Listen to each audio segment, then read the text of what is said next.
Hello and welcome back to SkillWeb. In today's tutorial, I'm going to show you how to leave a Trello board. So let's have a look now.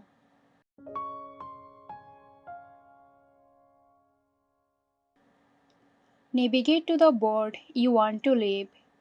In the left hand side, click on these three dots next to it and click on Leave Board. A confirmation message will appear asking if you are sure you want to leave the board. Confirm by selecting Leave. After confirming, you will no longer be a member of that board. And if you are the owner of the board, you can't leave it, you can archive it. So that's it. Hope you found this tutorial helpful. Stay tuned for more helpful tutorials here at SkillWeb.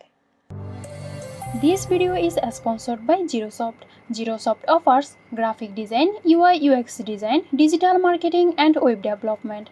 Elevate your brand with Zerosoft today. For more details, check the description box.